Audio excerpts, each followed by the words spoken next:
Welcome to my YouTube channel study two. ये मेरी video number 3 है।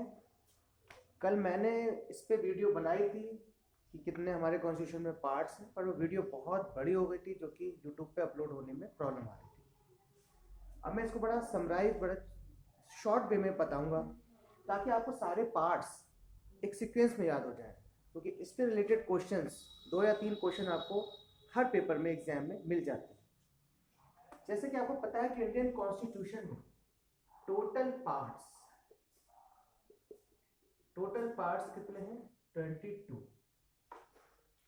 22 पार्ट्स हैं, जिसमें एक पार्ट नंबर 7 जो कि रिपील्ड हो गया, तो यानी कि 21 हो गया। इसमें 4 पार्ट्स अमेंडमेंट के थ्रू ऐड हुए हैं, जो कि मैं यहाँ नोट कर देता हूँ। 4A, 9A, 9B और 14A ये ऐड हुए हैं। ये टोटल मिला के आपके 25 पार्ट्स हैं। देखिए, जब भी एग्जाम में पूछा जाता है कि आफ्टर अमेंडमेंट कितने पार्ट्स हैं, तो आप 25 बोलिए। टोटल पार्ट्स 22, पर एज पर द नंबरिंग 22। तो आइए हम समझते हैं ये 22 पार्ट को कैसे सीक्वेंस में याद रखें। देखिए, आपको पता है कि कॉन्स्टिट्यूशन एक सुप्रीम लॉ होता है किसी भी कंट्री का। तो हमारे यहाँ सिर्फ इंडियन कॉन्स्टिट्यूशन सुप्रीम लॉ है, सारे लॉ इससे ड्राइव होते हैं। सबसे पहले किसी भी कंट्री को हम कैसे, हमारा इंडिया, तो इंडिया को क्या बोलेंगे हम? ये ट्रिक है, इससे आपको बहुत इजी वे में याद हो जाएगा। इंडिया, तो देखिए पार्ट 1 कहता है कि हमारी बाउंड्री होगी, किसको हम अपनी बाउंड्री बोले, तो यानी कि पार्ट 1 आपका टेरिटरी है, यानी कि आपकी बाउंड्री, इंडिया की बाउंड्री। पार्ट 2, अब आपको पता है टेरिटरी होगी तो उसमें रहने वाले लोग भी होने चाहिए, तो सिटीजन भी होगा। तो ये पार्ट 1 और पार्ट 2 में लिख दिया इंडिया डिफाइन हो गया। पार्ट 3, अब इंडिया डिफाइन हो गया तो इंडिया के गोल्स क्या है, इंडिया क्या करेगी, हमारे कौन से ऐसे गोल्स हैं जो हमें आगे अचीव करना है, तो वो उन्होंने गोल्स। पार्ट 3 में FR यानी कि फंडामेंटल राइट्स, ये हमारे गोल्स हैं जो कि हमें अचीव करना है, क्योंकि हम ब्रिटिश जमाने में हमें कोई भी राइट्स नहीं थे, तो फंडामेंटल राइट्स हमें पार्ट 3 में लिखा है। पार्ट 4, ये सारे गोल्स बता रहा हूं मैं आपको। FR के बाद आपका आएगा DPS, directive principle of state policy, तो FR और DPS। पार्ट 4A, जो कि ये 42nd अमेंडमेंट के थ्रू ऐड किया गया, ये FD, इन सबको हम गोल्स कहते हैं। मीन्स हम लोग को ये सब अचीव करना है। फंडामेंटल राइट जो कि एक निगेटिव ड्यूटी इम्पोज की गई है स्टेट पे, इसमें कोई इन्वेस्टमेंट की जरूरत नहीं है, तो ये इम्पोज कर दी गई। DPSP जो कि हम धीरे धीरे इसको अचीव कर रहे हैं, जैसे आपका हेल्थ बेनिफिट हो गया, स्टेट लिविंग वेजेस हो गया, आपका यूनिफॉर्म सिविल कोड हो गया। तो अभी हम कुछ अचीव कर लिया है, कुछ अचीव नहीं किया, जैसे यूनिफॉर्म सिविल कोड आर्टिकल 44 में जो है अचीव करना बाकी है। FD फंडामेंटल ड्यूटीज, ये सब तो स्टेट हो गया, तो कुछ हम भी तो करें। तो ये हम लोगों के लिए, यानी कि जितने भी सिटीजन हैं इंडिया के, उन पर ड्यूटी लगाई गई कि आप ये ड्यूटी करें। ये दोनों ही इन्फोर्सेबल नहीं है। आप कोर्ट में जाके ये नहीं कह सकते कि ये हमें मिलना चाहिए। क्यों? क्योंकि इसके लिए हमें संसाधन की जरूरत होगी, रिसोर्सेज चाहिए, हमें ऐसा एटमोस्फियर चाहिए, जिसके लिए कोई जरूरत नहीं थी, इसलिए इन्होंने इसे इम्पोज कर। अब देखिए पार्ट 5, ये सब गोल्स हो गए। अब गोल्स लिख दिए हमारे पास, तो गोल्स कौन अचीव करेगा? अचीव करने के लिए तो कुछ होना चाहिए, माध्यम क्या रहेगा? तो पार्ट 5 P5 में लिखा है आपका यूनियन। अब इसमें देखिए यूनियन गवर्नमेंट सब इसमें लिखा है, प्रेसिडेंट, वाइस प्रेसिडेंट, सब यूनियन के अंडर में। तो जो भी चीज सेंट्रल गवर्नमेंट है वो सब पार्ट 5। पार्ट 6 यूनियन हो गया था स्टेट, अब स्टेट गवर्नमेंट भी चाहिए हमारे लिए। पार्ट 7 मैंने बताया रिपील हो गया। पार्ट 8 क्या होगा? यूनियन स्टेट, और बचा आपका यूनियन टेरिटरी, यूटी। तो यूटी के कौन एडमिनिस्ट्रेशन देखेगा? तो वो यूटी में होगा। पार्ट 9, अब देखिए ये सब तो हमारी यूनियन और स्टेट गवर्नमेंट हो गई, सेंट्रल और स्टेट गवर्नमेंट। पार्ट 9 में लोकल गवर्नमेंट में भी हमारी गवर्नमेंट होती है। तो आप देखिए पार्ट 9 में पंचायत लिखा हुआ है, पंचायत सिस्टम, ये सब हमारी लोकल गवर्नमेंट्स है। देखिए इसके बाद पार्ट 9A जो कि इसको ऐड किया गया कि पंचायत में आपका म्यूनसिपालिटीज भी होगा। अब पंचायत मान लो गांव के लिए ग्राम सभा वगैरह सब हो गया, तो टाउन के लिए भी तो उन्होंने लिखा म्यूनिसिपालिटीज को भी ऐड किया गया, म्यूनिसिपालिटी। पार्ट 9B इसको हमारे डीपीएसपी में लिखा है कि कोऑपरेटिव सोसाइटियां बनाई जाएंगी, तो उन्होंने 9B में अमेंडमेंट के थ्रू कोऑपरेटिव सोसाइटी लिखा, कोऑपरेटिव सोसाइटी।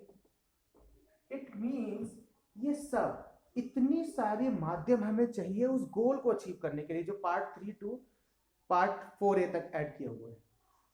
अब एक चीज और बचा है इसमें 9। आप जानते हैं कि scheduled and caste and scheduled tribal जो एरियाज है, जो शेड्यूल्ड एरियाज जहाँ की कंडीशन हमारे यहाँ से बिल्कुल अलग है, तो उन्होंने पार्ट 10 में लिख दिया कि इनका भी ग्रोथ के लिए इनका एडमिनिस्ट्रेशन कैसे देखेंगे, तो उन्होंने लिख दिया scheduled and scheduled tribal areas. इस एरिया का कौन एडमिनिस्ट्रेशन देखेगा, तो वो पार्ट 10 होगा। अब पार्ट देखिए यहाँ सब हमने लिख दिया कि क्या माध्यम क्या है, तो ये सब माध्यम है हमारे, सब हमें इसके थ्रू हमें सारे गोल्स अचीव करने हैं। लेकिन ये सब होने के बाद आपको ये लगा पार्ट 11 टू पार्ट 13 इन सारे गवर्नमेंट के बीच यानी सेंट्रल और स्टेट के बीच में कोई रिलेशन तो रहेगा। कैसे वो टैक्स का डिस्ट्रीब्यूशन करेंगे, कैसे वो सूट फाइल होगा, किसके अगेंस्ट सूट फाइल करें हम, ये सब पार्ट 11 टू पार्ट 13 में रिलेशन लिखा गया है।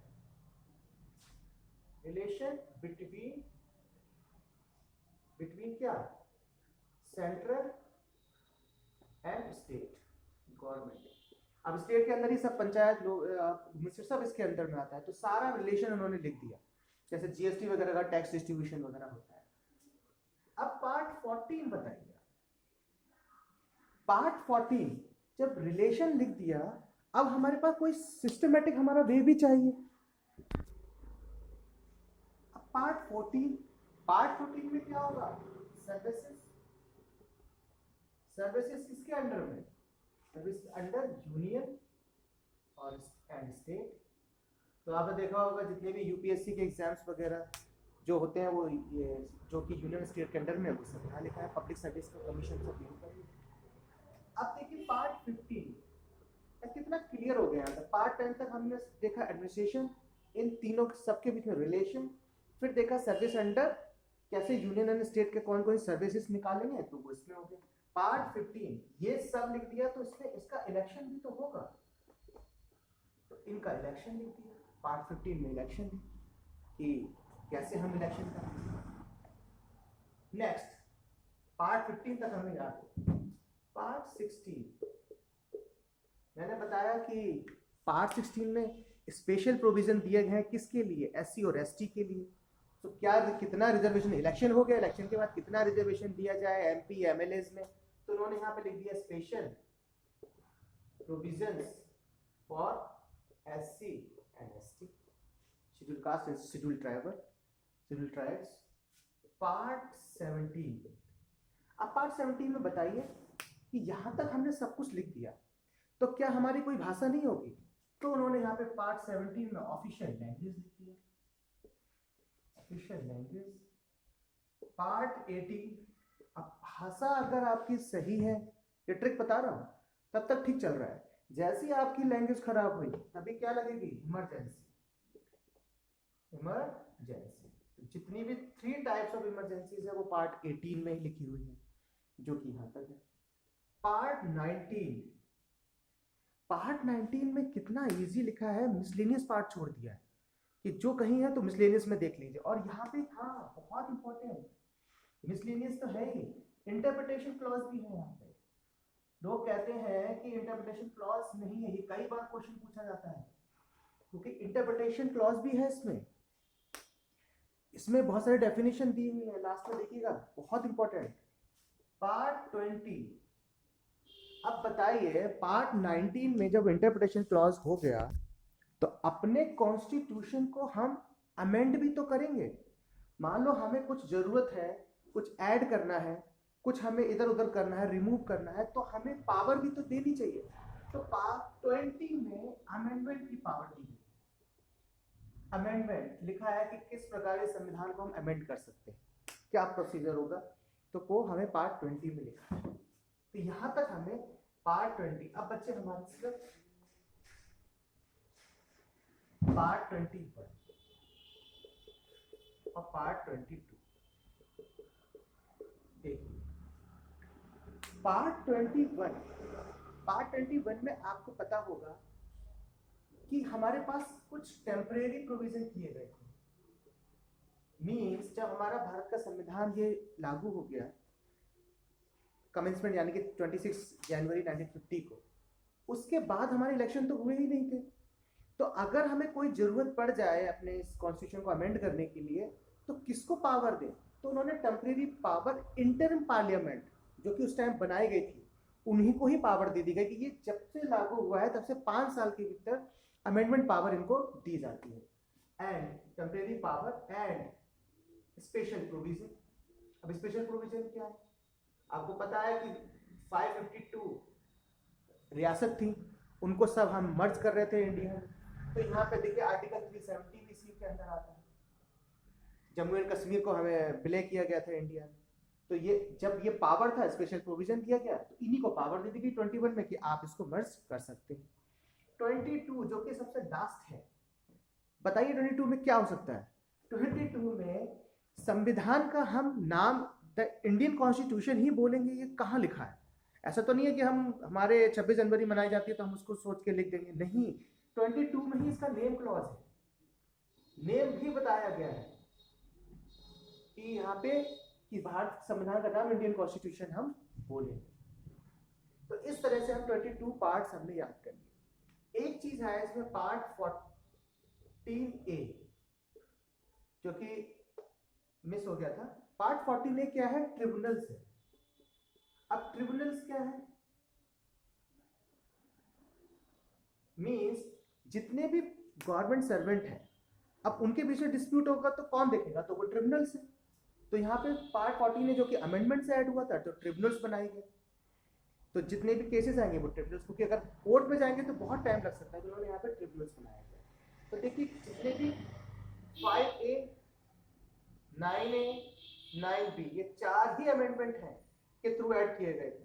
5A जो कि आपको पता है कि सॉरी 4A आपको पता है जो कि FD ऐड किया गया था, फंडामेंटल ड्यूटीज।